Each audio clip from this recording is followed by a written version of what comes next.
Thank you, everyone. Thanks to our guests and our moderator and to the audience. This is obviously a difficult and complicated conversation, and we do appreciate you being here, and we do appreciate you participating. All right, we're going to take a deep breath, and we're going to change directions, and we are now going to introduce to the stage Steve Scully, contributing editor of The Hill, who will be doing our final segment on veterans' mental health, invisible wounds. We will be joined today by Brett Waters, co-founder and executive director for Reasons for Hope, and Lawrence Korb, senior fellow on the Center for American Progress. Thank you all for joining us today. Thank you, and it's good to be with all of you. My dad is an Army veteran. I had a brother who served in Vietnam, and my 2 daughters are Navy pilots, so for me this is personal. Larry, good to see you again. Welcome to the National Press Club. Nice to be here. Brett, I want to begin with you, and I want to begin on a very personal note, because for you the issue of mental health is far too personal. So if you could begin by sharing the story of your grandfather and your own mother. And thank you for being with us. Sure. So Reason for Hope, the nonprofit that I co-founded, is named in memory of my mother, Sherry Hope Waters, who I lost to suicide 5 years ago. I lost her father, my grandfather, who was a World War II veteran. He was a fighter pilot, shot down at the age of 16 years old. Lost him to suicide when I was young, and I never knew that's how he died. My family never spoke about it. It was just sort of hidden and kind of out of shame and guilt and the way that far too many families react in that situation. And after I lost my mom, decided I needed to take a very different path, and became very open about our story and involved in mental health and suicide prevention advocacy work. And with Reason for Hope, we focus on advancing psychedelic medicine-assisted therapies, which we consider to be the next wave of innovation in mental health care. You are to be commended for turning a horrible tragedy into hope for others. Larry, why is it, whether World War II or Vietnam or more recently Iraq and Afghanistan, dealing with mental health is often such a stigma? Well, I think if you go back to, I remember when I left Vietnam and came home, you couldn't say mental health. You were weak if you did it. I mean, it's not like now. I mean, if you take a look now, you say, almost half the people coming back from war, basically, have mental health problems and get treated. But that was not, people just didn't think about that. The other thing that I think is important here is the declining number of people who served in the military, from generation to generation.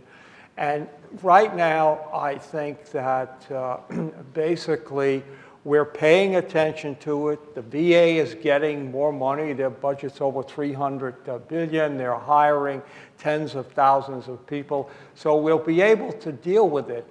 But I do think it's always important to keep in mind that for many, quote unquote, combat veterans, that's a sign of weakness if you claim you have mental health, problems.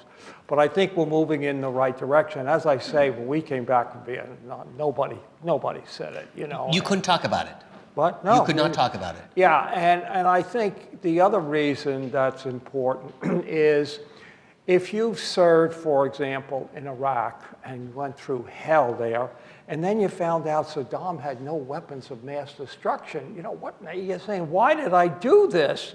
And suffer this. And the good news is more people are surviving their combat injuries, but then you look and you say, I did this, or, in Afghanistan, when we withdrew from that and it's back to where it was before we started, you're thinking, I made this sacrifice, and so it does create, I think, more mental problems, than we had in the past. We need to be sensitive to that because you're not going to have any World War II, type of things. I remember when I went to Vietnam, I was excited. I thought, oh my God, this is just like my family, and basically fighting the communist menace and the domino theory and all that.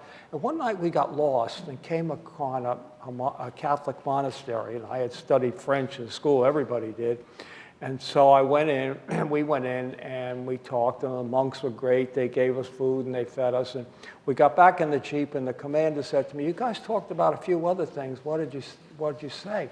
And I said, "The priest said, 'Why do you think you're going to make out any better here than the French?'" And I thought, holy smoke, that's how we see us. They don't see us as fighting this communist menace. It's, other colonialists. And so you do that, and then you said, I spent 4 years of my life doing that, and, what did I get for it? I mean, so I think this is what's, happening now. Back then, we didn't talk about it, but, now I'm glad we are. I'm glad we're treating it, and we need to recognize this is a fact of life, because any of the wars, you take a look at the wars going on now, if we had Americans there, who's up, who's down, who's right, who's wrong. And Brett, part of that treatment, as you all know, is dealing with substance abuse, drugs, and alcohol. And by every statistic, the veterans are not getting the support they need when it comes to these issues. Why?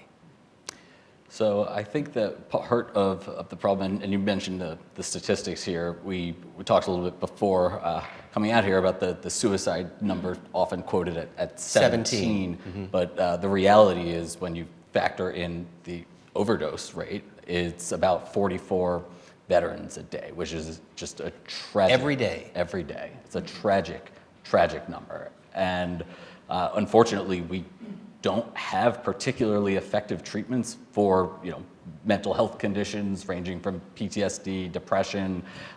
We often talk a lot about, some of the concepts brought up here, moral injury and survivor's guilt. Are, there's no effective treatments for these types of things, and we don't have particularly effective treatments for opioid use or other substance use disorder treatments either. So we're actually spending more and more money at the VA and elsewhere, but the problems are getting worse. So that's really why our focus is shifting the paradigm of mental health care away from the kind of SSRI era and moving into these psychedelic therapies that are rapid acting and can work much more robustly, and when they're done in a clinical setting paired with therapy, and you can really go deep and address those traumas and underlying issues, there is a lot of potential to help people resolve issues that SSRIs and kind of chronic use of SSRIs just cannot address.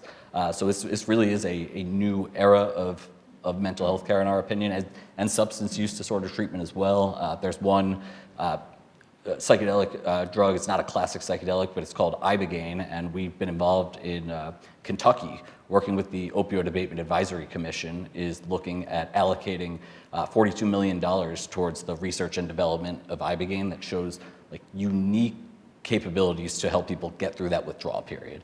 And we have a crisis that is just killing so many people. We need to be exploring every possible option, and we applaud the leadership in Kentucky for taking a hard look at this, because there are some Ibogaine is a little bit riskier than some of the other psychedelics from a cardiac perspective. It has to be done in clinic, EKG screenings, careful medical monitoring. But when you do the risk-benefit analysis of how many people are dying, it is a tool that we really need public funding to help advance that research and be able to make this an option, even if just for compassionate use. But I think it has significant potential to help bring down that overdose rate, and also shows amazing potential for traumatic brain injury as well. So it's another issue. But does Congress see that? I know you testified yesterday about this before the House Oversight Committee, the subcommittee. Do they hear you? So yesterday's hearing was particularly focused on suicide prevention, and there was a much stronger focus on the breakthrough therapies, which right now we have MDMA-assisted therapy is a FDA breakthrough therapy for PTSD. There are two different psilocybin therapies that have that breakthrough therapy designation from the FDA for treatment-resistant depression and major depressive disorder. So the FDA recognizes the value here. That is a designation meant to speed up the timeline of approval. Unfortunately, because they are Schedule I drugs, they are subject to the highest barriers to research, get very little research funding, and they're blocked for compassionate use. So that is a core problem that we were highlighting at yesterday's hearing. We just had a series of 3 hearings in Kentucky specifically focused on Ibogaine for opioid use disorder, and that is a hearing that has not taken place in Congress yet, and it absolutely needs to. It is critical information that we need our federal legislators to understand, because there are differences between these. They're often lumped together as psychedelics, but there are important differences in their capabilities, their risks, their benefits, and I think it's a really important hearing that needs to take place in Congress next year. So, Dr. Korb, as you look at the time that you served in the Reagan administration now 40 years ago and where we are today, what's the trajectory been? What kind of progress have we made? And what are the challenges that need to be met moving forward? Well, I think the progress we've made is, and this seminar here, I think, is a tribute to it, we are focusing on mental health. Back then, even in the 80s, that wasn't seem to be a big, a big thing. We were worried about saving the all-volunteer military and trying to get that going, and you keep retention up. And so we were not aware, and we didn't focus very much on that at all. I mean, I could get a big pay raise. I mean, my first meeting with President Reagan, I said we need a 14.3% raise for the military. He said, where did you get that from? I said, the Army Times said that's what we need, and all of the soldiers are reading that, and we were having retention problems and everything like that. So we really didn't focus on it. I think what happened is it was really after 9/11 that this took. Now, it should have been before, but we weren't, focusing on it. And then, of course, with those two wars and the people coming back, and the good news is there were more people survived battles, but then they, also had more people with, mental health problems. I'm sure if we were more sensitive, we would have realized that even back then, but we just did not. But as you know, and I see this firsthand with my daughters as naval intelligence officers and pilots, the way we fight wars are changing, continues to change. Is the VA changing with the times? Is the VA changing with the times? I think so. I mean, I think under McDonough, under the Trump administration, I think, had 3 or 4 directors, and they would turn over, and you had people, and now they're giving McDonough what he needs. I mean, if you look at the the number of employees that he's added, and as I said, their budget is over $300 billion. So I do think they are, very, very sensitive to it, and so we're moving in the right direction. Are we where we need to be? No, but I think we need to recognize some of the points that have been made, here today, that in fact, more people are surviving. War is different than it, used to be. And so therefore, you're going to have more of these problems. And you've got I think another thing is, you've got things like the Wounded Warrior Project. You've got people outside that are trying to help here. And the government ought to subsidize. I don't know what their budget is, but, the government ought to be willing to provide them with grants and stuff like that to continue their work. You testified also yesterday about your own personal experiences with psychedelics. Can you share that with this audience here? Because I think that is instructive in how you are approaching the work that you're doing today. Sure. So kind of how I came into this work before I had lost my mom several years before, when I was in college. I had done psilocybin mushrooms recreationally with friends, and I have long struggled with an eating disorder that's not commonly spoken about. There's no approved treatments for it. It's called avoidant restrictive food intake disorder. It's like a phobia of foods. And I grew up wrestling, so I hid it behind cutting weight, preferred people thinking I was anorexic, that just had this weird aversion to eating kind of normal adult foods. I had this experience with psilocybin mushrooms, and it basically just reduced my anxiety about normal, eating normal foods by about 80 or 90%. For about a 6-month window. And so now all of the kind of what I would describe as like the normal adult foods I eat now were picked up in that time frame. And I sort of just chalked it up to a miracle at the time. My parents knew about it, but I never spoke about it publicly or really with anybody else. And then by the time I lost my mom and got involved in mental health and suicide prevention work generally, and came across the research in psychedelics, that was a very triggering thing for me to sort of see that research and go, wow, this is very much aligned with what I experienced, how did I not know about this sooner? We have so much work to do to educate the public, to educate legislators and policymakers, and change some of the laws and policies to help advance the research and get this out to the public. And right now we have our coalition, it's called the Veteran Mental Health Leadership Coalition, has about 45 partner organizations and a number of veterans who have been traveling outside the country to access these treatments abroad and have just absolutely remarkable, life-changing experiences. And it is tragic that they are forced to go outside the country to access these therapies, especially when we have two, as I mentioned, that are FDA breakthrough therapies, but because of the legal barriers, can't be accessed under right to try in the United States. And veterans are going abroad to access them, and it's a situation that should not happen, and we can certainly do better. So let me get to what I think is the core issue here, and you both have addressed this, but want to get your thoughts about whether it's 1 or 17 or 44 suicides a day, it's too many. What isn't being done that needs to be done? Larry, let's start with you. Well, I think what isn't being done is that people trying to get it don't get it right away, or they don't get it in a timely manner. And why is that? Well, it's just a question of money and people that you have to be able to do it. You also have, at least some people I know, they've gone kind of this is a sign of weakness, or you're making this up. See, if you're wounded, you can't dispute. But if I go in and say, oh, I'm having nightmares, I need this or I need that, it's hard to, know if in fact you're right. So I think that's another problem that you have. Now we're getting better with it. And as I say, you got things like, the Wounded Warrior Project that can help, help people. And society is coalescing around it. It used to be, people didn't like the war in Vietnam, so they weren't helping that thing. But now, people know that the wars we fought were fought at least ostensibly for good reasons. And basically that the people who will do volunteer, they don't have to do it. So we really owe them more than we did, us, draftees.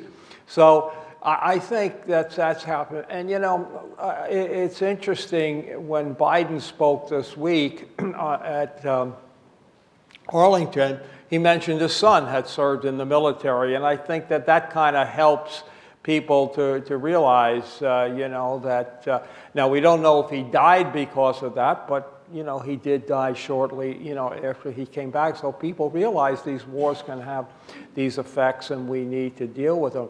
As I say, under Trump, they kept changing VA directors and, it just wasn't, the government didn't have its act together. Now they got their act together. They got a long way to catch up, They got to hire several 100,000 more people. And if we keep doing that, then I think we'll, begin to get this problem under control. And here's another thing we haven't mentioned. In addition to all of the other things, you got sexual assault problems in the military. And that is causing more and more people to have, these mental problems. And I want to underscore the point that it is an all-volunteer force, and so saluting the men and women who are putting on the uniform and serving unselfishly, because there are so many work choices out there. You don't get paid a lot in the military, but a sense of pride. What isn't being done, Brett, that needs to be done? So I think that we are doing a better job of awareness, education, trying to destigmatize and get people, willing to seek out help. But I think kind of going back to my core point here is that what we're doing once people are willing to go forward and go to the VA for treatment or elsewhere, the treatments we have just aren't very effective, and so we're spending more and more money. There's a lot of people working really hard who are, doing their best trying to help, but people aren't really getting better often. And that's, I think something that we have this unique moment in time right now where we really need to be putting a lot of money into research and to training providers in this specialized form of care with MDMA and psilocybin and these psychedelic therapies that are very powerful. You need people who are well trained to provide these and to offer the therapy, both preparation, during these treatment administration sessions and in what we call like integration therapy to help people process these really powerful experiences and hopefully, then transition to more community care and community settings for peer support. And that's hopefully a model that we're going to see much more robust and durable outcomes that will get people actually out of the system, so they're not just chronically, taking medication and patients for the rest of their lives. But I'm curious, this is 2023. We have gone through Vietnam, Iraq, Afghanistan. There are so many facilities, so much research going on. Why is there still this disconnect in terms of treatment? So I think that's a great question, and I think unfortunately we've seen a declining amount of innovation in the private sector because the fact that these treatments people can just kind of stay on them for forever, and there hasn't really been, until this rise of psychedelic therapies, there hasn't been a whole lot of innovation in mental health in a long time, and I think people just assumed that like the problem would get better as awareness and access increased, and that does not seem to be the case. And so I think we really need to transition into kind of what we call this new paradigm of mental health care.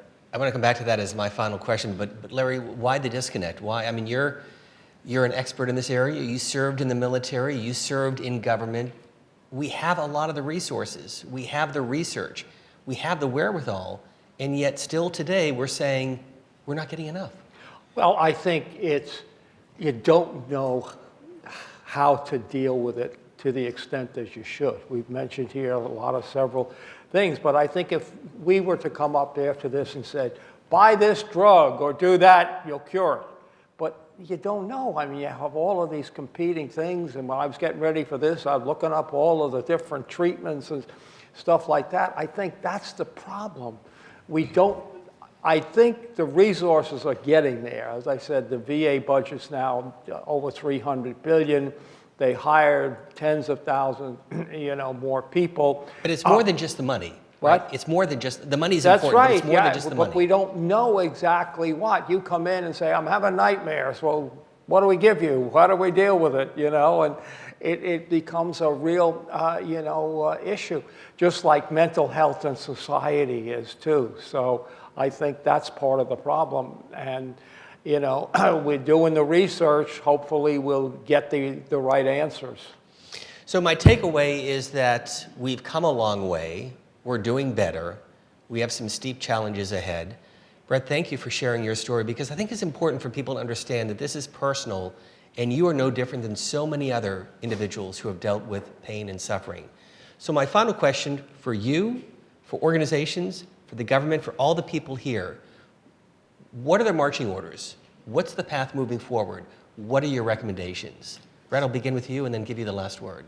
Sure. So we are supporting a bill right now called the Breakthrough Therapies Act, and reaching out to members of Congress in support and trying to help push this through, I think, would be critical, so veterans are no longer forced to go outside the country for compassionate use of these treatments. And we really need the government to be funding the research so we can have a better understanding of how these treatments work, for who they work, how best to deliver them, because it's really not just about the drug, it's about the therapy and the support that goes with it, because these are powerful substances that can help you access these really traumatic memories and experiences and get to the underlying cause, hopefully, of what is causing these nightmares and other issues. And that is, something we're going to really need a lot of research support, and we need to make it easier to do that research. So please contact your members of Congress to support Breakthrough Therapies Act. It's HR 1393 and S.689.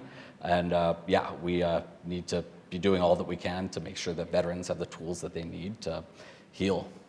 And how is Brett Waters doing personally? This is heavy, heavy work. It's not easy to speak to policymakers, other advocacy groups, and educating veteran service organizations, and kind of having to talk about my suicide loss all day, every day. It's heavy, so it can be challenging. It's not fun. It's not fun work, but it's important, and it's extremely meaningful, and especially the veteran coalition that we've created the Veteran Mental Health Leadership Coalition is just their selfless service now kind of extending to helping people get access, whether outside the country or inside the country, has just been so inspiring. And that's the other thing that really motivates me to keep going, even though it's often, really, I mean, it is difficult to talk about this all the time. So it's heavy, but meaningful. We all commend you for that. I think that deserves a round of applause. Great job. You get the final word. Oh, I thought we were over.